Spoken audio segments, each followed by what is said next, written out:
बहुत पुरानी बात है। रामपुर नाम का एक राज्य हुआ करता था। वहाँ का राजा बहुत ही अच्छा और दयालु था।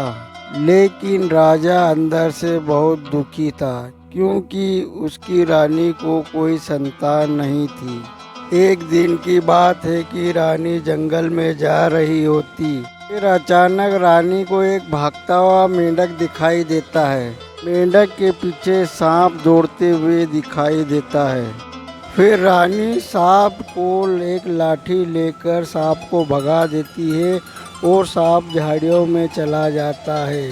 फिर मेंढक रानी से कहता है कि महारानी जी, आपका बहुत बहुत शुक्रिया, आपने मेरी जान बचाई है, नहीं तो वो सांप मुझे कब का निगल जाता।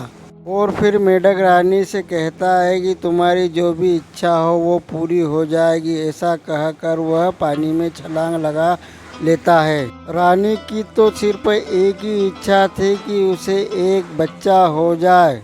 कुछ दिनों के बाद रानी को एक बेटी जन्म ले लेती है। राजा रानी बहुत खुश थी और उनकी प्रजा में भी बहुत खुशियां मना रहे थे। अब राजा की बेटी का नामकरण का दिन आ गया है। राजा अपने मंत्री से कहता है कि सारे गांव में खबर करवा दो, हमारी बेटी का नामकरण होने वाला है। और कहता है राजा की स्वर्ग लोक भी जाना, वहाँ परियों को भी न्योता देकर आना।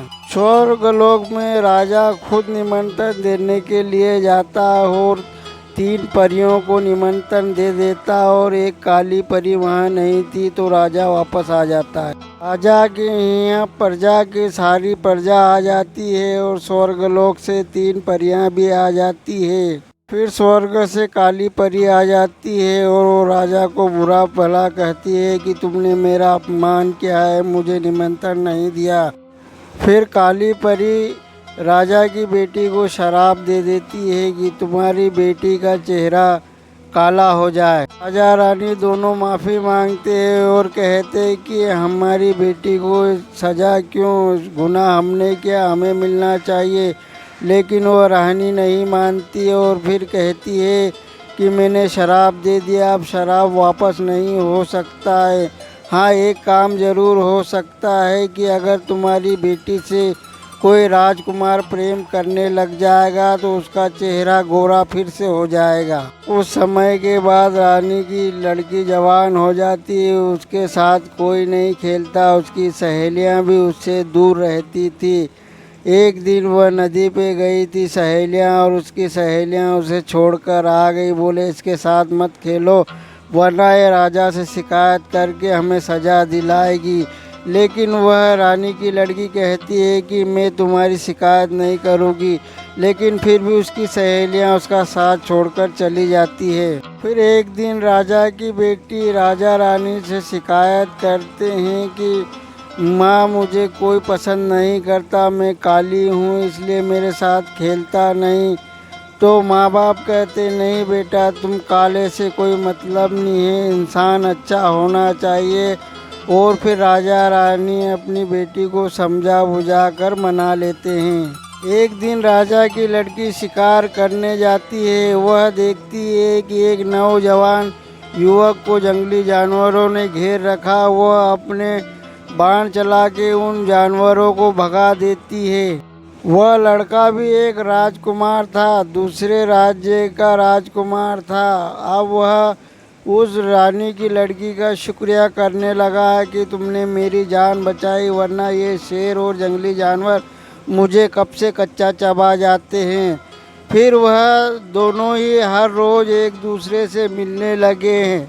अब राजकुमारी मन ही मन में उस राजकुमार से प्यार करने लगी, लेकिन फिर उसका काला चेहरा वह देखकर कहती है कि कहीं मैं राजकुमार को बताऊंगी तो वह मना ना कर दे, इसलिए वह राजकुमार से मिलना जुलना बंद कर देती है।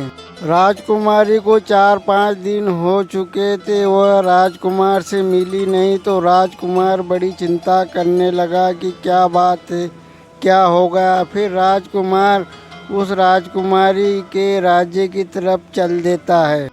फिर राजकुमार राजकुमारी के राज्य में आ जाता और कहता कि तुम आई नहीं। तो राजकुमारी कहती कि नहीं, मेरा चेहरा काला है, काश मैं तुमसे मिलूंगी और तुमसे बात करती, शादी की बात रखती, तुम मना कर देते।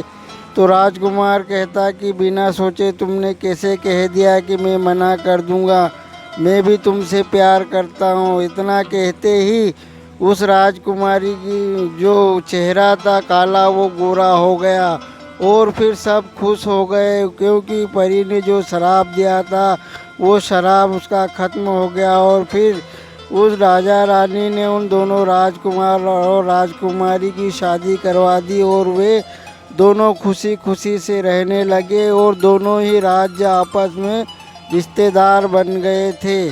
तो दोस्तों, आपको हमारी कहानी पसंद आई तो हमारे वीडियो को लाइक करना और चैनल को सब्सक्राइब करना।